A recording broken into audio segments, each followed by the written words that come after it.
ನೋಡ್ರಿ ನೀವು ಕೆಲವೊಂದ್ಸಲ ಮಿಸ್ ಆಗೈತಿ ನೋಡ್ರಿ, ಬೇರೆ ಒಂದ ಫೋನ್ ನಂಬರ್ ಐತಿ ನೋಡ್ರಿ, ಪೇಮೆಂಟ್ ಮಾಡ್ಬಿಟ್ಟಿರ್ತೀರಿ ಫೋನ್ ಪೇದಿಂದ. ಅವಾಗೈತಿ ನೋಡ್ರಿ ಆ ಒಂದು ದುಡ್ಡು ನಮಗ ಬರ್ತಾವೋ ಇಲ್ಲೋ ಅಂತ ಹೇಳಿ ಟೆನ್ಷನ್ದಾಗ ಹೋಗ್ಬಿಡ್ತೀರಿ. ಆ ದುಡ್ಡು ನೀವು ಮರ್ತೇ ಬಿಡ್ತೀರಿ. ಬರೀ 10 ನಿಮಿಷ ಒಳಗ ಐತಿ ನೋಡ್ರಿ ಆ ಒಂದು ಅಮೌಂಟ್ ನ ಐತಿ ನೋಡ್ರಿ ನಿಮ್ಮ ಒಂದು ಅಕೌಂಟಿಗೆ ಐತಿ ನೋಡ್ರಿ ನೀವು ಜಮಾ ಮಾಡ್ಕೋಬಹುದು. ಅದು ಹೆಂಗಪ್ಪ ಅಂತಂದ್ರ ಅದು ಹೆಂಗ ಹೇಳ್ತೀನಿ ಅದಕ್ಕಿಂತ ಮೊದ್ಲ ಕಮೆಂಟ್ ಒಳಗ ನೀವು ಡೈಲಿ ಐತ್ ನೋಡ್ರಿ ಯಾವ ಒಂದ UPI ಆಪ್ ನ ಐತ್ ನೋಡ್ರಿ ಪೇಮೆಂಟ್ ಮಾಡಕ್ ಬಳಸ್ತೀರಿ ಅಂತ ಹೇಳಿ ಕಮೆಂಟ್ ಒಳಗೆ ಹೇಳ್ರಿ. ಯಾವಾಗ್ಲೂ ಐತ್ ನೋಡ್ರಿ ನೀವು ಯಾರಿಗ್ ಪೇಮೆಂಟ್ ಮಾಡಿರ್ತೀರಿ ನೋಡ್ರಿ ಆ ಒಂದ ಪೇಮೆಂಟ್ ಸ್ಕ್ರೀನ್ ಶಾಟ್ ಐತ್ ನೋಡ್ರಿ ನಿಮ್ಮ ಒಂದು ಮೊಬೈಲ್ ಒಳಗ ಸೇವ್ ಮಾಡಿ ಇಟ್ಕೊಂಡಿರ್ರಿ.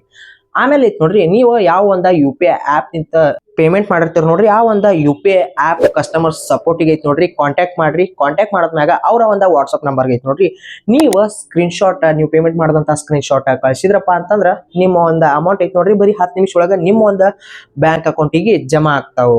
ಏನಾದ್ರೂ ಜಮಾ ಆಗ್ಲಿಲ್ಲಪ್ಪ ಅಂತಂದ್ರ ಅವಾಗ ಏನ್ ಮಾಡ್ರಪ್ಪ ಅಂತಂದ್ರ ನೀವು ಐತಿ ನೋಡ್ರಿ ಗೂಗಲ್ ಒಳಗೆ ಹೋಗಿ NPCI ಕಂಪ್ಲೇಂಟ್ UPI ಅಂತ ಹೇಳಿ ಸರ್ಚ್ ಮಾಡಿ ಅಲ್ಲಿ ಬರುವಂತಹ ಫಸ್ಟ್ ವೆಬ್ಸೈಟ್ ಒಳಗೆ ಹೋಗಿ ಯಾವ್ಯಾವ ಡೀಟೇಲ್ಸ್ ಅವ್ರು ಕೇಳ್ತಾರ ನೋಡ್ರಿ ಆ ಎಲ್ಲಾ ಡೀಟೇಲ್ಸ್ ಐತಿ ನೋಡ್ರಿ ಅಲ್ಲಿ ಫಿಲ್ ಮಾಡಿ ಸಬ್ಮಿಟ್ ಮಾಡಿದ್ರಪ್ಪ ಅಂತಂದ್ರ 200% ನಿಮ್ಮ ಒಂದು ಅಮೌಂಟ್ ಐತಿ ನೋಡ್ರಿ ನಿಮಗ ಬಂದೇ ಬರ್ತಾವ. ದಿನಾಲು 1000 ಮಂದಿಕಿನ ಜಾಸ್ತಿ ಜನ ಐತಿ ನೋಡ್ರಿ ಈ ಒಂದು ತಪ್ಪನ ಮಾಡಾಕತ್ತಾರ, ತಮ್ಮ ಒಂದು ರೊಕ್ಕದ ಆಸೆನ ಬಿಟ್ಟು ಬಿಡಾಕತ್ತಾರ. ಆ ರೀತಿ ಎದಕ್ ಬಿಡ್ತೀರಿ? ನಿಮ್ ಕಷ್ಟಪಟ್ಟಿದ್ದ ದುಡ್ಡು ಐತಿ ಎದಕ್ಕೆ ಬೇರೆದವರಿಗೆ ಕೊಡ್ತೀರಿ? ನಿಮ್ ರೊಕ್ಕ ನಿಮ್ ಹಕ್ಕ ನೀವು ವಾಪಸ್ ಅದನ್ನ ತಗೋಬಹುದು. ಜಾಸ್ತಿ ಜನಕ್ಕೆ ಈ ಒಂದು ಟ್ರಿಕ್ ಗೊತ್ತಿಲ್ಲ. ಸೊ ಅದಕ್ಕೆ ನೋಡ್ರಿ ಈ ಒಂದು ವಿಡಿಯೋನ ಪ್ರತಿಯೊಬ್ಬ ನಿಮ್ಮ ಫ್ರೆಂಡ್ಸ್ ಫ್ಯಾಮಿಲಿ ಅವರಿಗೆ ಗ್ರೂಪ್ ಒಳಗದು ಐತಿ ನೋಡ್ರಿ ಕಳಿಸ್ರಿ. ಇದ್ರದಿಂದ ಐತಿ ನೋಡ್ರಿ ಅವ್ರಿಗೂ ಹೆಲ್ಪ್ ಆಗ್ತೈತಿ. ಹಂಗೆ ನನ್ನ ಒಂದು ಚಾನಲ್ ಐತಿ ನೋಡ್ರಿ ಸಬ್ಸ್ಕ್ರೈಬ್ ಮಾಡ್ರಿ, ಫಾಲೋ ಮಾಡ್ರಿ.